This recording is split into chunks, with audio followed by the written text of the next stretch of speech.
Hi everyone, my name is Bhavika and today I will be reacting to a video in which a student gives two speeches for his public speaking course, and I will also give him feedback on how he can make his public speaking skills better. So let's begin watching the video. Now, could you dim the lights, please? So as you could see, he had to lift up his desk to reach the public speaking floor. Obviously, in his case, he got saved because there was not much commotion made. But if the table had fallen, there would have caused a very loud noise. And because of this, his whole speech would have been disrupted. The first thing that we learned in the public speaking course that we have taken is that on our public speaking days, we should try to sit in a place that very easily access the public speaking floor. Since he was the first speaker, while walking from his desk to the public speaking floor, he could have addressed everyone and said good morning or hope everyone is doing very well today. The British imposed a lot of unpopular taxes on the American colonists. The student is very clearly reading from the paper. He has no confidence, and this could be because he hasn't practiced or rehearsed his speech. The audience clearly is uninterested. A student is using her phone. Many students are sleeping, has a lack of eye contact. He isn't really engaging the audience in his speech. He is just reading off the paper to give them basically a bunch of facts or information which they might not necessarily be interested in. A lot of students are not interested in history or politics. Maybe the student himself is, but because he isn't making the presentation very engaging, they are very clearly sleeping and not listening to him. In Massachusetts dumped a shipload of British tea into Boston Harbor. One student is clearly doodling away on his paper. No one is really listening to him. Known as the Boston Tea Party. Student's phone also started ringing during his speech, and while this is a very predictable move from an audience member, you can't control the audience. Sometimes their WhatsApp notifications might go on, their Instagram memes might start playing, but as a speaker, if I know I'm going to present today, I should try to ensure that my phone is silent. Phone does start ringing during your speech, or suppose someone enters class during your speech, you should just go on and not try to let it distract you. If someone's phone does ring or some music does start playing, I would recommend the speaker to just continue his speech and not let it distract him or her. Punish some of the American colonies. Speaker has also not practiced his speech. Sometimes he does get stuck while reading from his paper. If he had gone through it maybe once or twice, he would know the speech, the contents that he does describe during his speech. It is very hard to give a speech in front of a class full of 35 students, but I do have some feedback for Ranjit similar to the ones that his peers have shared with him.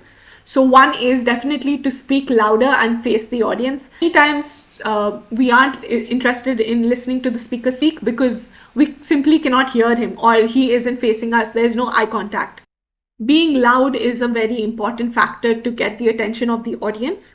Anjit did not look up from his paper even once.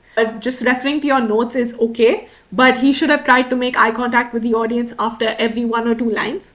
Another thing I would say is he should smile more or maybe make a joke during his speech. Humor is a very important aspect of speeches. If a person does have humor in their speech, I tend to give more attention to them. This would also make him feel more relaxed and be more engaged with the audience. He should try to incorporate maybe a personal anecdote or a personal story in his speech. Let's move on and see how he does in his next speech, incorporating the feedback that his peers have shared with him.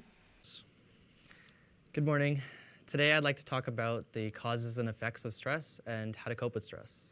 He already seems much more relaxed and prepared for his presentation today. He started the speech off with good morning, and that's just a way to get the audience to interact with you more rather than just rushing into your speech. He smiled, if you saw, which made it more personal. Just it shows that he is more confident. The topic that he has chosen, stress, is also a very good topic as almost every student can relate to stress. As compared to his last speech, which was more monotone, he has a variety of pauses and he's interacting with the audience more. He is making eye contact with his fellow students. These students seem to be very interested in his speech today as compared to last time. Trouble sleeping, depression, or lack of concentration. He still does have his notes, but he isn't referring to them at all and he's speaking directly in the eyes of his audience, which is wonderful. Food, and I stopped hanging out with my friends, fortunately.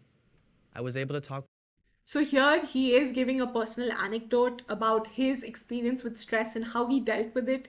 And because of this, it makes the presentation more personal. It's clearly very easy for him to remember as he went through it. His fellow classmates can relate because they might be going through the same thing. And he improved immensely during his second speech. Major reason for that could be that he rehearsed, and because of that, he was feeling more confident. Rehearsing doesn't only mean talking to yourself in front of a mirror. Obviously, that is a part of it, but he could have rehearsed with a peer. He could have gone to his original public speaking spot and rehearsed consistently and confidently, improving every time he speaks.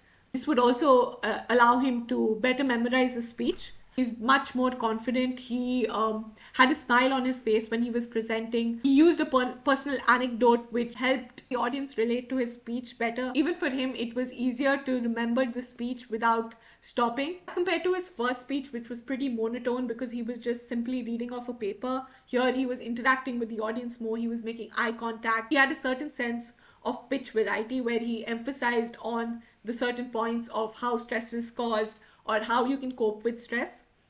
However, I do still have some feedback for him on how he can make his public speaking better. These are just some tips and tricks that I've learned in class to become a better public speaker. He should leave his notes aside on the desk. Because of this, he can use his hand gestures to place more emphasis while he's talking and presenting. He would obviously have to practice his speech more to know it at the back of his hand rather than referring to his notes, which is another thing that I've learned in this course, is that you have to practice your speech constantly and so you can present confidently. Another thing I would recommend is that he should walk around his audience to ensure that their attention is on him rather than anything else. As you saw, some students were doodling, some students were sleeping. So he should definitely try to keep that in mind. The last thing I would like to mention is something that Professor Daniel mentions a lot in class, is that style is king. The way you speak is much more important than what you present or the content or the information, facts that you throw at your audience. Your audience basically focuses on your style, on the way you talk, and that is something I've realized through this public speaking course. This course has made me a much better public speaker. I would like to thank Professor Daniel for all the skills that he's taught us through this class. Thank you.